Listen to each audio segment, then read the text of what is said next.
আপনাদেরকে আমি জ্যাকেট মেশিনের যে কাজের কথা বলছিলাম, প্রথমে আপনার লক্ষ্য রাখতে হবে মনিটরে এখানে কাজ করে, আর কাছে ধরেন 1 নম্বরে ফিনিশিংয়ের কাজ করে, 2 নম্বরেও ফিনিশিংয়ের কাজ করে, 3 নম্বরে কাটিংয়ের কাজ করে, 4 নম্বর মালের স্টারিং, 5 নম্বর রাউন্ড গসেস, 6 নম্বর রিপ, 7 নম্বর রিপের ট্রান্সফার, 8 নম্বর বডি। এরপরে যদি আপনার মালের ভিতরে বিভিন্ন জায়গায় টেনশন দিয়ে থাকে তাহলে এরকমের দিয়ে থাকবে, এটা সুপারভাইজার এবং ইনচার্জ বলে দেবে। এই হলো মনিটরের আপনার মাল ছোট বড় করার সিস্টেম। এখানে কোনো মেশিনে ডেনসিটি লেখা থাকে, আমার এখানে ডেনসিটি লেখা, অনেক মেশিনে স্টিচ লেখা থাকবে। এখানে চাপ দিলে আপনি মাল ছোট বড় করতে পারবেন।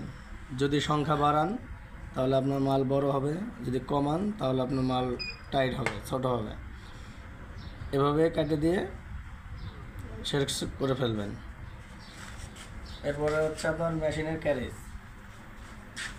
এই ক্যারেজের কাজ হলো আপনার সুতা দিয়ে নিট করা। এরপর ক্যারেজের পরে থাকছে ফিটার। এই ফিটারগুলো সুতা লাগানো থাকে। এই সুতায় একটা ফিটারে এরকমের সুতা লাগানো থাকে, সুতা লাগাবেন। আর এই যে ফিটার দেখছেন যার সাথে রয়েছে, এটিকে বলে রেলিং, ফিটার রেলিং।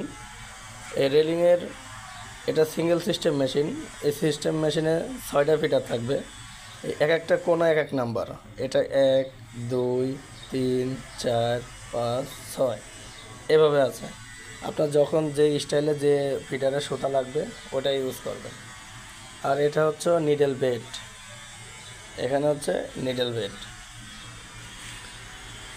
এটা হচ্ছে হুইল মোটর, যেটা সুতা জমে রাখে। আর এটা হচ্ছে এন্টিনার। এখানে যদি গিট্টু আসে তাহলে এখানে এরকম বাড়ি দিয়ে এই সিগন্যাল দিয়ে মেশিন অটোমেটিকলি বন্ধ হয়ে যাবে। সুতা লাগানোর সিস্টেম আপনার এভাবে লাগাবেন। এখানে প্রত্যেকটা পয়েন্ট দিয়ে আছে 1 2 3 4 5 6। আবার দেখেন এখানেও একইভাবে হোল দেওয়া আছে, তারপর আবার এখানেও একইভাবে হোল দেওয়া আছে। এইভাবেই সুতা আপনার এইভাবে যেয়ে এই ফিটারের সাথে সুতা লাগিয়ে দিতে হবে। তাহলে বন্ধুরা আজকে এই পর্যন্তই। এর পরবর্তীতে আরও জ্যাকেটের কাজ দেখিয়ে দেব। আমার চ্যানেলটা সাবস্ক্রাইব করবেন এবং সাথে থাকবেন। আপনারা আমার এই চ্যানেলের মাধ্যমে কাজ শিখে 15 থেকে 20,000 টাকা স্যালারিতে কাজ করতে পারবেন। এটা দেখলে এবং অফিসে কিছুদিন করলেই আপনি পুরোপুরিভাবে জ্যাকেটের কাজ করতে পারবেন। সবাইকে আল্লাহ হাফেজ।